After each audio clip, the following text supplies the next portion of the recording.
पिछले वीडियो में हम जैमिनी ज्योतिष की बात कर रहे थे और उस प्रकरण में हमने आत्मकारक के बारे में और अन्य कारकों के बारे में जाना। अब आत्मकारक का या अन्य कारकों का विश्लेषण कैसे किया जाए, इस बारे में प्रश्न है। विश्लेषण कैसे करें? जो आत्मकारक है वो आत्म को दर्शाता है। आत्म मतलब हम खुद, सेल्फ। आत्म माने हम। तो आत्मकारक के बारे में यह बात कही है कि स इष्टे बंध मोक्षयो। मतलब आत्मकारक अगर बलशाली हो, यहां पर इष्टे का मतलब बलशाली, इष्ट हो। इष्ट का मतलब वैसे होना चाहिए कि अगर बेनिफिशियल हो, अच्छा हो तो, है ना। लेकिन बलशाली मतलब लिया है। स इष्टे बंध मोक्षयो, अगर आत्मकारक बलशाली हो तो बंध या मोक्ष होता है। बंध माने बंधन, मोक्ष माने मुक्ति। जैसे कहते हैं ना गर्भ मोक्ष, जब कोई बच्चा पैदा होता है तो कहते हैं गर्भ मोक्ष हो गया, मतलब गर्भ से छूट गया। तो मोक्ष माने छूटना या मुक्ति। अब इसको, मोक्ष को अध्यात्म वाला मोक्ष भी लिया जा सकता है, लेकिन मेरे हिसाब से यहां बंध और मोक्ष का ये मतलब है कि बंध माने बंधन बोले तो अगर आत्मकारक इष्ट ना हो, फेवरेबल ना हो, अच्छा ना हो, शुभ ना हो या बली ना हो, तो आदमी को बंधन रहती है, व्यक्ति को बंधन रहती है। बंधन रहने का मतलब क्या? कि जो भी चीज करना चाहे वो अपनी मनमर्जी से ना कर सके। मतलब जीवन में जो पावर, अथॉरिटी, स्टेटस जिसको कहते हैं, वो ना कर सके। कुछ खरीदना चाहे तो धन के अभाव से ना खरीद सके। खुशी सुख के लिए जो चीजें प्राप्त करना चाहे वो किसी ना किसी अभाव के कारण ना प्राप्त कर सके। ये हुआ बंध। बंध माने बंधन। और मोक्ष का मतलब क्या है? छूटना, स्वतंत्र होना। मतलब व्यक्ति स्वतंत्र हो, स्वतंत्रता उसको प्राप्त हो, जो करना चाहे वो करे। नौकरी पेशा भी ऐसा ना हो जिससे दिक्कत हो, घर परिवार दोस्त यार, है ना, पावर अथॉरिटी स्टेटस, हर प्रकार से फ्री हो, मुक्त हो, जो भी करना चाहे वो कर सकता हो ना। आत्मकारक के इष्ट होने से, भला होने से, अच्छा होने से ऐसा होता है। यहां पर दो बातें हमारे समझने की है। अगर आत्मकारक के इष्ट होने से ऐसा होता है तो बाकी कारकों के इष्ट होने से क्या होगा? वही जो आत्म कारक मतलब आत्म का कारक, खुद का कारक, सेल्फ का कारक लग्नेश के जैसा हो गया। तो अन्य कारकों में भी ऐसा ही है। आत्म कारक के बाद अगला ग्रह जो मिनट के हिसाब से दूसरा सबसे अधिक मिनट वाला जो ग्रह होगा वो होगा अमात्य कारक। अमात्य मतलब होता है मंत्री। अगर आप राजा हैं तो मंत्री कौन होगा? आपका सलाहकार। तो अमात्य कारक मतलब करीबी व्यक्ति, सलाहकार। आप राजा और आपका सलाहकार, ये हो गया अमात्य कारक। लेकिन दूसरे प्रकार से देखें तो अमात्य माने मंत्री, मंत्री मतलब उच्च प्रतिष्ठित व्यक्ति। तो इस वजह से अमात्य कारक दो चीजों के लिए लिया जाता है। एक तो अमात्य मतलब आपका करीबी, आपका सलाहकार, भाई बहन नहीं, वो जिसको आपने अपने करीब रखा है, बंधु। ज्योतिष में, पराशरी ज्योतिष में इसको बंधु कहते हैं, जैमिनी में अमात्य कह दिया। और दूसरा है स्थिति, प्रोफेशनल पोजीशन, प्रोफेशनल स्टेटस। तो जैसे स इष्टे बंध मोक्ष, यहां पर स इष्टे में आत्मकारक नहीं बोला है, स मतलब उसका, उसके बलि होने से। लेकिन इसके पहले जो श्लोक है उसमें यही बोला है, आत्मकारक कलादि भिन्न भोग सप्त अष्ट नमवा। तो स इष्टे बंध मोक्ष मतलब उसके बलि होने से में आत्मकारक पे ही बात जाती है। लेकिन अगर अमात्यकारक भी बलि हो तो क्या होगा? एक तो आसपास अच्छे सलाहकार होंगे, और दूसरा प्रोफेशन में, काम जो करता है व्यक्ति उसमें, व्यवसाय व्यापार नौकरी में स्थिति अच्छी होगी। फिर तीसरा ग्रह जो मिनट में सबसे ज्यादा हो वो भ्रातृकारक हुआ। भ्रातृ मतलब भाई, भाई बंधु। तो भ्रातृकारक के बलि बलि होने से क्या होता है? भाई बंधु अच्छे होते हैं, सहयोग करने वाले होते हैं, सपोर्ट सिस्टम के जैसा है ना। व्यक्ति जब मुसीबत में होता है तो अपने घर परिवार वालों के पास जाता है, और घर परिवार में भाई बंधु ही उसकी सबसे ज्यादा सहायता करते हैं। एक तो ये हो गई। लेकिन जैमिनी ने एक जगह पर, श्लोक मुझे ध्यान नहीं आ रहा है, लेकिन जैमिनी ने एक जगह पर यह भी कहा है कि भ्रातृकारक से जो है कि उपासना देखनी चाहिए, पूजा पाठ देखना चाहिए। तो भ्रातृकारक के इष्ट होने से, भ्रातृकारक के बली होने से क्या होता है कि तो भाई बंधुओं से सहयोग मिलता है। दूसरा, देव सहयोग मिलता है। देव सहयोग मिलता है मतलब व्यक्ति भाग्यशाली होता है। भ्रातृकारक के बली होने से व्यक्ति भाग्यशाली होगा, फॉर्चुनेट होगा, लकी होगा। और देव सहयोग का ये मतलब है कि पूजा पाठ, जप तप दान पुण्य करने से उसका भी फल प्राप्त होगा, उपाय का फल प्राप्त होगा। देखिए, सिर्फ जैमिनी ऋषि ही ऐसे ऋषि हैं जो ये बता रहे हैं कि किस कुंडली में उपाय का फल प्राप्त होगा। इसके बाद अगला जो ग्रह आता है वो होता है मातृकारक। मातृ मतलब माँ का कारक। ठीक है, अगर आप 7 कारक लेंगे तो पितृकारक नहीं होगा, 8 कारक लेंगे तो पितृकारक होगा। जैसा मैंने पिछले श्लोक में समझाया, 7 ही कारक लेने चाहिए। तो मातृकारक मतलब माता पिता दोनों। माता पिता दोनों से सहयोग मिलेगा मातृकारक के बली होने से। एक तो ये बात हो गई। और मातृ का मतलब क्या? तो मातृ में माँ के साथ और क्या आता है? मातृभूमि, मातृभाषा, और वो चीजें जो कि माँ बाप से मिलती है, घर परिवार, इनहेरिटेंस, जिसको हम लोग कहते हैं पैतृक संपत्ति इत्यादि। तो मातृकारक बलि होने से माता पिता से प्यार इत्यादि। मातृभूमि से सहयोग, एज इन की व्यक्ति जिस जगह पर पैदा हुआ है वहीं पर रहने से सफलता प्राप्त करना। ऐसा नहीं होने से विदेश में जाकर के सफलता प्राप्त करना। वैदिक ज्योतिष में विदेश में जाकर के सफलता प्राप्त करना ऐसा माना जाता है कि जो व्यक्ति अपने जन्म स्थान में सफल न हो पाए वो विदेश में जाकर के सफल हो। ये किससे होगा? मातृकारक के बलि ना होने से होगा। और उसके साथ ही साथ में क्या है कि पैतृक संपत्ति इत्यादि, ये भी मातृकारक से देखें, क्योंकि माँ बाप से ही आने वाला है। घर मातृभूमि में बनाएगा या विदेश की जगह पर बनाएगा, है ना, क्योंकि अपना घर तो उसको कहेंगे, है ना। तो घर कहां पर बना पाएगा, घर बना पाएगा कि नहीं बना पाएगा, ये सब भी मातृकारक से ही पता चलेगा। अब इसमें एक चीज ले लेते हैं कि अगर मातृकारक पुरुष राशि में हो तो पिता को दर्शाता है, और मातृकारक अगर स्त्री राशि में हो तो माता को दर्शाता है। ऐसा लेकर के चले।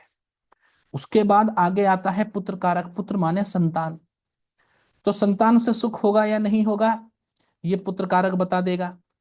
लेकिन इसको जरा जैमिनी ज्योतिष में देखिए, एक बात समझिए, जो सूत्र स्टाइल ऑफ राइटिंग जो है ना, सूत्र प्रकार से जो लिखता है, लिखने के 2 प्रकार हो गए, एक हो गया श्लोक, एक हो गया सूत्र। श्लोक होता है बड़ा, जैसे सर्वधर्मान परित्यज्य माम एकम शरणम व्रज अहम तो सर्व पापेभ्यो मोक्षयिष्यामि मां शुचि। ये हो गया श्लोक, बड़ा है।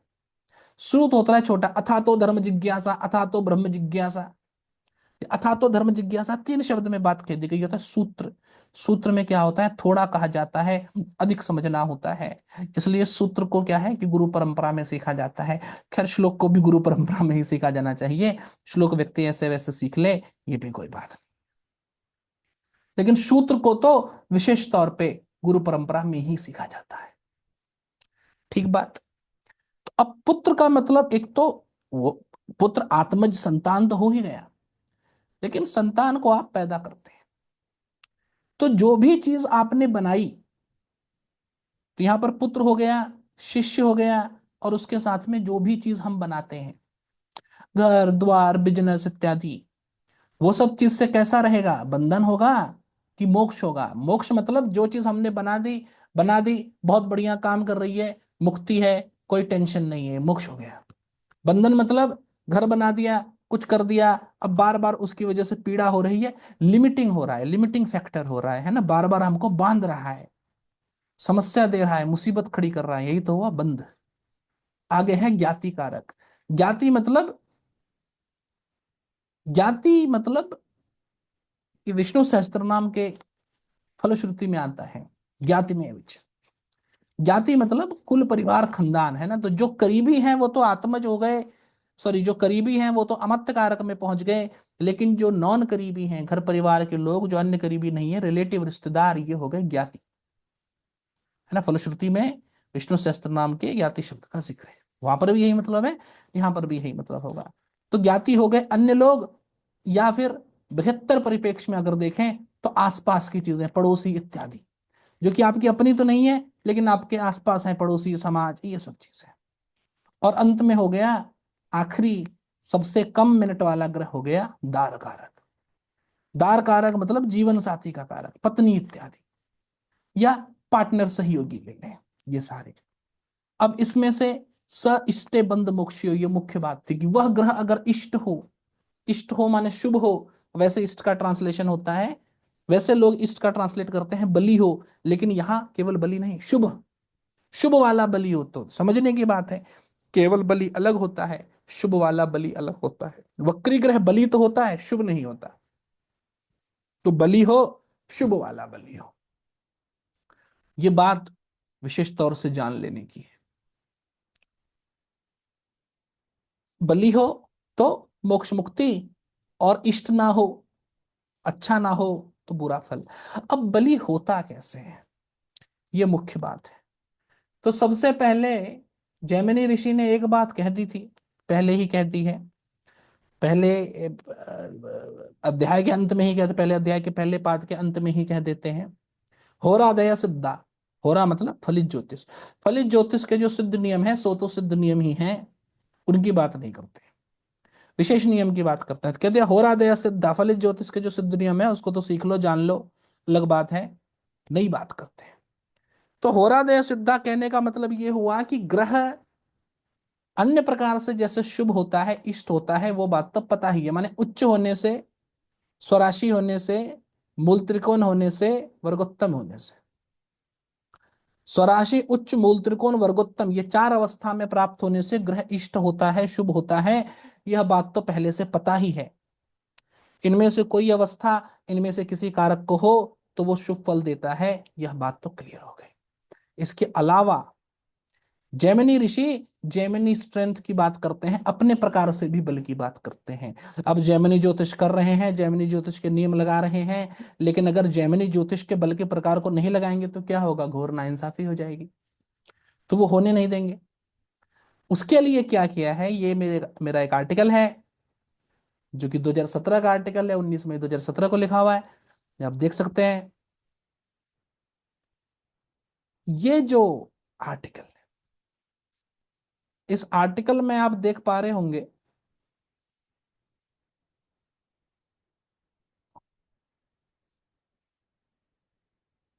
हाँ,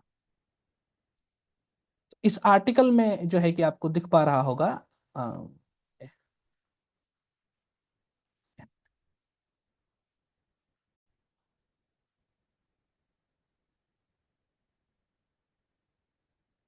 यहां पर लिखा है अथ प्राण, प्राण माने बल। अब बल की बात करते हैं ना, जैमिनी ऋषि के हिसाब से बल है।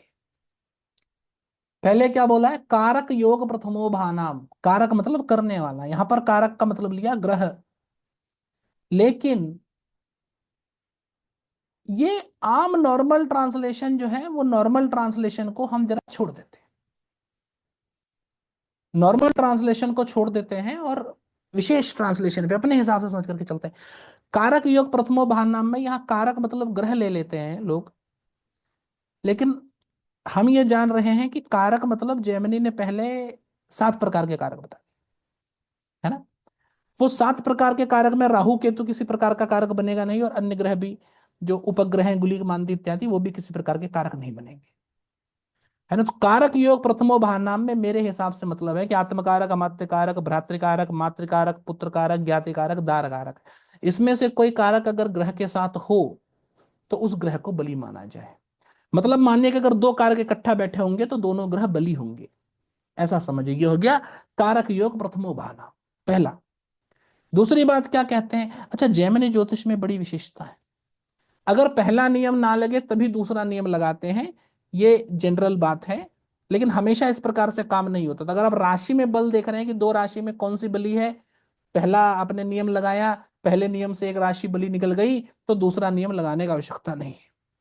ये हम तब करते हैं जब करना हो कंपैरिजन, लेकिन यहां पर कंपैरिजन की बात नहीं है, यहां पर यह बात है कि कौन कौन से ग्रह बली हैं और कौन कौन से ग्रह बली नहीं है। यहाँ कंपैरिजन या तुलना की बात नहीं है, इसलिए सारे नियम इकट्ठा लगा लेंगे। दूसरी बात आती है साम्य भूयसा। साम्य भूयसा, साम्य मतलब अगर बराबर हो, अगर ये, मैंने कंपैरिजन की बात क्यों की, क्योंकि अगर दो भावों के बीच में कंपेयर कर रहे हैं और दोनों भावों में अगर सामान्य संख्या में ग्रह, सामान्य संख्या में कारक के साथ योग हो, तो भूयसा। भूयसा मतलब जिसका ज्यादा के साथ योग हो। मानिए कि एक ग्रह एक अन्य ग्रह के साथ बैठा है, जबकि दूसरा ग्रह दो और ग्रहों के साथ बैठा है, तो जो दो और ग्रहों के साथ बैठा है वो बली हो गया।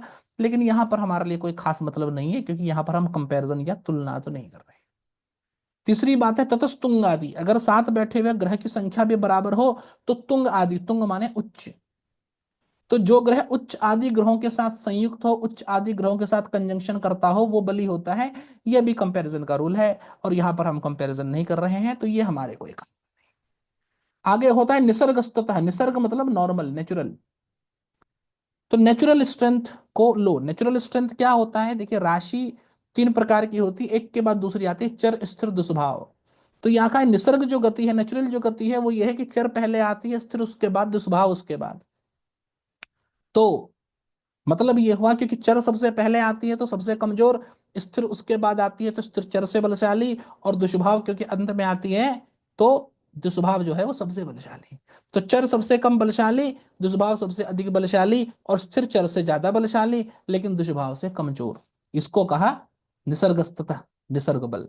इसको हम राशि में इसलिए लगा रहे हैं क्योंकि ये जो राशि है, राशि के बारे में ही जैमिनी ज्योतिष में ज्यादा एम्फेसिस दिया हुआ है। आगे बात करते हैं कि तद्भावे स्वामिन इत्थम भाव, अगर यहां तक भी बात बराबर हो तो भाव का जो स्वामी है या राशि का जो स्वामी है, ज्योतिष में एक ही बात है। भाव स्वामी, राशि स्वामी, इन शब्दों को इंटरचेंजेबली यूज करते हैं, कभी भाव स्वामी कह दिया, कभी राशि स्वामी कह दिया, जो इस बात को भी दर्शाता है कि वैदिक ज्योतिष में भाव और राशि में भेद नहीं है, इसलिए भाव कुंडली की कल्पना कल्पना ही है, निराधार है। खैर इस पे इंग्लिश में वीडियो बना चुके हैं, कभी हिंदी में भी देखेंगे, बनाएंगे। तो उसमें ये कह रहे हैं कि अगर ग्रह के हिसाब से बल डिसाइड ना हो सके तो राशि स्वामी या भाव स्वामी के हिसाब से बल देख लें। कहने का क्या मतलब है कि जैसा नॉर्मल वैदिक ज्योतिष में होता है, वैसा जैमिनी ज्योतिष में भी डिस्पोजिटर का या राशिपति की बहुत महत्ता है। आगे क्या है, अग्राह्य तो अत्र विशेषात, अग्राह्य तो अत्र विशेषात मतलब अगर यहां तक भी ना पता चल सके कौन बली है, तो जो आगे होगा वो बली होगा। अब यहां पर एक बात है बड़ी मजेदार, पीछे जो श्लोक में कहा था निसर्गस्ततः, मतलब निसर्ग नेचुरल जो ऑर्डर है उसके हिसाब से बल डिसाइड करो, वहां पर सब लोग ये कहते हैं कि चर स्थिर दुष्भाव में चर सबसे पहले आता है, दुष्भाव सबसे बाद में आता है, तो चर सबसे पहले आने से सबसे कम बली, और दुष्भाव सबसे बाद में आने से सबसे अधिक बली। यहाँ पर चलिए हम ये भी मान लेते हैं कि राशि बल की ही बात की जा रही है, क्योंकि जेमिनी राशि बल, राशि के बारे में ही ज्यादा बात करते हैं। लेकिन इसमें चर स्थिर दुष्भाव को लेकर के चलना है, ये बात कहाँ कह दी? आप समझ रहे हैं ना, ये बात किसी प्रकार से कहीं नहीं गई है, कहीं नहीं गई है पूरे प्रकरण में, कहीं पर भी। तो चर स्थिर दुष्भाव की जगह पे देखिए ली तो और भी चीजें जा सकती है, रात्रि बलि, दिवा बलि, राशि भी ली जा सकती है, शीर्षोदय पृष्ठोदय उभयोदय भी ली जा सकती है, कुछ भी लिया जा सकता है।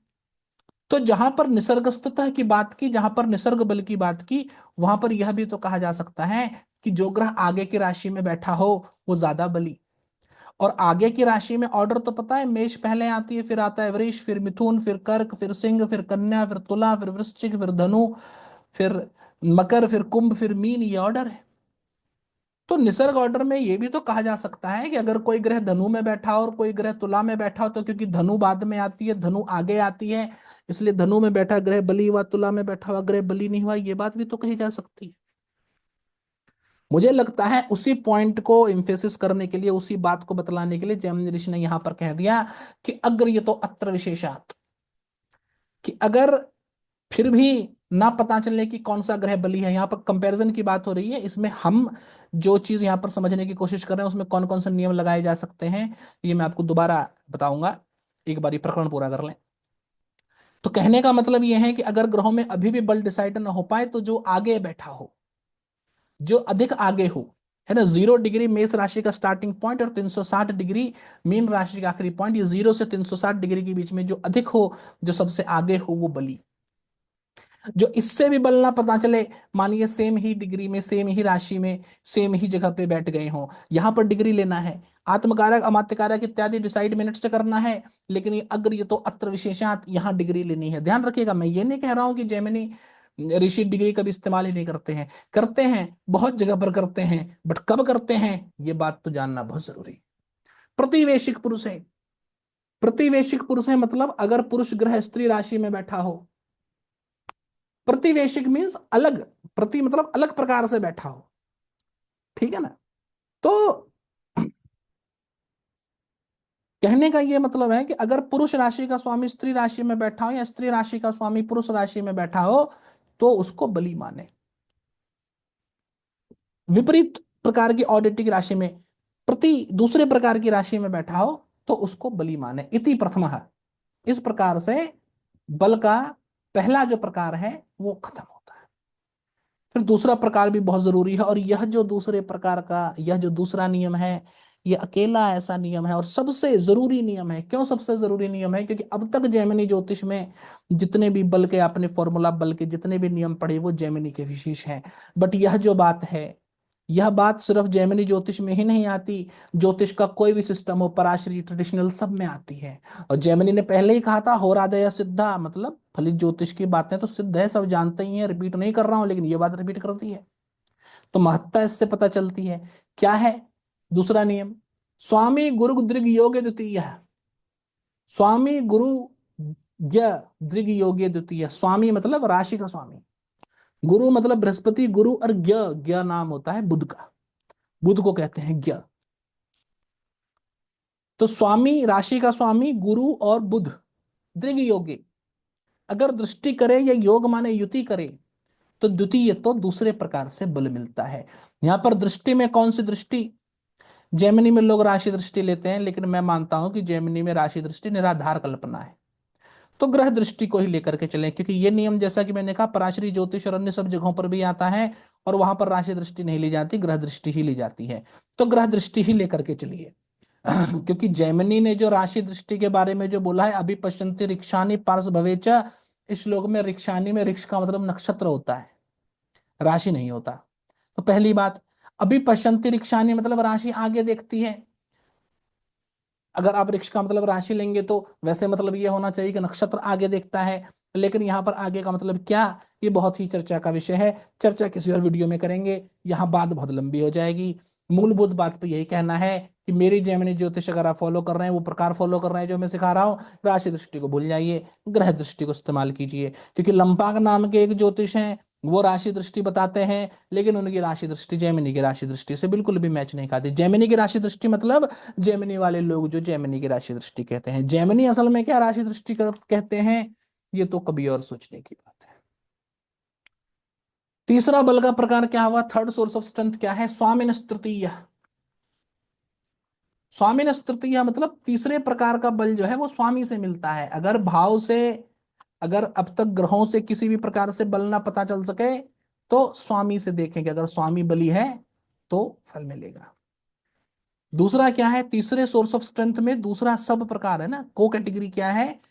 स्वात स्वामिनः कंटकादिस्सु दौर्बल्यम, मतलब अगर ग्रह आत्मकारक से, यहां पर जो है कि स्वात मतलब स्व का कारक, स्व मतलब आत्म, स्व खुद, आत्म खुद, सेल्फ, राइट। तो स्वात स्वामिनः कंटकादिस्सु दौर्बल्यम मतलब अगर ग्रह आत्मकारक से केंद्र में बैठा हो तो बली, पणफर में बैठा हो तो कमजोर, आपोक्लिम में बैठा हो तो बहुत कमजोर, ये माने। ये तीसरे प्रकार के बल का दूसरा सब प्रकार हुआ। और चौथे प्रकार का बल है चतुर्थतः पुरुषे। अगर किसी प्रकार से डिसाइड ना हो तो यह सोच लें कि पुरुष बली होता है। अब यहाँ पुरुष का मतलब क्या? पुरुष ग्रह बली होता है, पुरुष राशि में बैठा हुआ बली होता है, पुरुष भाव में बैठा हुआ बली होता है, ये सोचने की बात है। लेकिन चौथा प्रकार जैमिनी ज्योतिष में आप भीतर घुसेंगे तो वहां पर ब्रह्म रुद्र महेश्वर की बात आएगी, और जब ब्रह्म की गणना की जाएगी तो ये पुरुष राशि पुरुष भाव की महत्ता फिर से आ जाएगी। बहरहाल ये तो हमने बल को संक्षेप में समझ लिया, लेकिन हमारा जो मूलभूत विषय था, हमारा जो मूलभूत विषय था कि ये स इष्टे बंध मोक्षयों में उसके बली होने से मोक्ष और कमजोर होने से बंधन होता है, जिसमें इष्ट का मतलब था अच्छा बल। इनमें से कौन कौन से नियम लगाए जा सकते हैं? क्योंकि बात यहां पर कंपैरिजन की नहीं हो रही, बात यहां पर यह देखने की हो रही है कि कौन कौन से ग्रह बढ़िया है। तो सबसे पहले आ जाते हैं कि जो बली होगा, है ना, मैं आपको संक्षेप में नियम बता देता हूं। जो कारक बली होगा, उच्च होगा, मूल त्रिकोण होगा, स्वराशि होगा, वर्गोत्तम होगा, वो कारक बली होगा, और उससे जुड़ा हुआ मोक्ष होगा। पहली बात। दूसरी बात क्या हो गई? कारक योग प्रथमो भानाम, अगर कारक दूसरे अन्य कारक के साथ बैठा हो तो भी कारक को बली माने, लेकिन बहुत ज्यादा बली नहीं है, क्योंकि यहां पर केवल बल ही है, यहां पर शुभ फल तो नहीं आ पा रहा। निसर्गस्तुतः वाली बात है, जो कारक चर राशि में बैठा हो, चर राशि मतलब मेष कर्क तुला और मकर, मेष में बैठने से कारक कमजोर होगा, सॉरी चर राशि में बैठने से कारक कमजोर होगा। अगर स्थिर राशि में बैठा हो, वृष में, सिंह में, वृश्चिक में, कुंभ में बैठा हो, तो मीडियोकर बली होगा, 50% बली माने। और अगर दुष्भाव राशि में बैठा हो, मिथुन, कन्या, धनु, मीन में बैठा हो, तो ग्रह बली होगा, ये भी बल देगा, ये भी मोक्ष कारक होगा। अगर ये तो अत्र ये सब जो नियम है ये सब कंपैरिजन वाले नियम है। मुख्य इसमें एक नियम आता है, स्वामी गुरु दृग योगी द्वितीय, यही दो बात मान ले बस, इसी दो बात को मानने से काम चल जाएगा। स इष्टे बंद मोक्षयों में जिस भी कारक को आप देख रहे हैं, अगर वो कारक उच्च मूल त्रिकोण स्वराशि वर्गोत्तम बैठा हो तो उस कारक से जुड़ा हुआ अच्छा फल होगा। अगर वो कारक अपने राशि स्वामी से, बृहस्पति से या बुध से, इनके साथ बैठा हो, युति में हो, या इनकी दृष्टि पाता हो, तो उस कारक से जुड़ा हुआ अच्छा फल होगा। स्वामिन तृतीय भी कह दिया, एक बार पहले भी कह दिया था, तद्भावे स्वामिन इत्थम भावः, मतलब कारक जिस राशि में बैठा है अगर वो राशिपति बली होगा तो भी कारक को बली माने, और इसमें भी कारक मोक्ष देने की और प्रवृत्ति होगी। और आत्मकारक को छोड़ के बाकी कारकों पे स्वात स्वामिन कंटकाद स्पार दौर्बल्यों का नियम लगाया जा सकता है, कि अगर आत्मकारक बली हो तो वो सारे कारक जो आत्मकारक से केंद्र में बैठे हो, आत्मकारक के साथ बैठे हो, चतुर्थ में बैठे हो, सप्तम में बैठे हो, दशम में बैठे हो, वो सारे कारक बली होंगे। तो मूलभूत तौर पर यह बात हो गई कि अगर दार कारक उच्च स्वराशि मूल त्रिकोण वर्गोत्तम हो, अगर दार कारक राशि स्वामी से, गुरु से या बुध से दृष्टि या युति प्राप्त करता हो, दार कारक का राशि स्वामी अगर बली हो, या फिर दार कारक अगर आत्मकारक से केंद्र में बैठा हो, तो इन सब मामलों में दार कारक इष्ट होता है, दार कारक बली होता है, और दार कारक बली होने से विवाह अच्छा होता है। यही स्थिति पुत्र कारक के साथ हो तो पुत्र कारक बली होता है, संतान अच्छी होती है, जो भी चीज व्यक्ति बनाता है वो चीज रहती है। अगर घर बनाता है ये सोच करके कि मेरे बाद मेरे बच्चे इस्तेमाल करेंगे, वो रहती है। बिजनेस करता है ये सोच करके कि इससे धन कमाऊंगा, सफलता प्राप्त करूंगा, सो होता है। ज्ञातिकारक हो, सब लोगों से सहयोग मिलता है। मातृकारक हो, माँ बाप सहयोग करते हैं, पैतृक संपत्ति मिलती है, घर द्वार बना पाता है। भ्रातृकारक हो, देवता का अनुग्रह प्राप्त होता है, देवता की कृपा प्राप्त होती है, किस्मत वाला होता है, भाई बंधुओं से सहयोग मिलता है। आत्मकारक हो, करीबी लोग होते हैं, सहयोग करते हैं, प्रोफेशन में अच्छी स्थिति होती है। और सॉरी, अमात्य कारक हो तो करीबियों से सहयोग मिलता है, प्रोफेशन में अच्छी स्थिति होती है, राजयोग प्राप्त होता है। आत्मकारक हो तो जीवन भला चंगा रहता है, व्यक्ति को कुछ भी करने की छूट रहती है, एक प्रकार से बोले राजयोग रहता है, धन योग भी रहता है। ये मूलभूत सार संक्षेप में बात हो गई। तो जैमिनी ऋषि ने तो बड़ी छोटी बात कह दी है, स इष्टे बंध मुक्षय, लेकिन इसको समझने में थोड़ा सा ध्यान देने की आवश्यकता है, क्योंकि जब आप ध्यान से समझते हैं तो बहुत सारे रहस्य बेपर्दा हो जाते हैं, खुल जाते हैं। और यही तो सूत्र स्टाइल ऑफ राइटिंग, सूत्र लिखने की खासियत है। तो एक बड़ा महत्वपूर्ण सूत्र जो हमने आज आपको बता दिया है, इस उम्मीद में कि आप इसको इस्तेमाल करेंगे और अपने ज्योतिष प्रैक्टिस को थोड़ा बढ़ाएंगे और अच्छा करेंगे और बेहतर करेंगे। इसी शुभकामना के साथ धन्यवाद।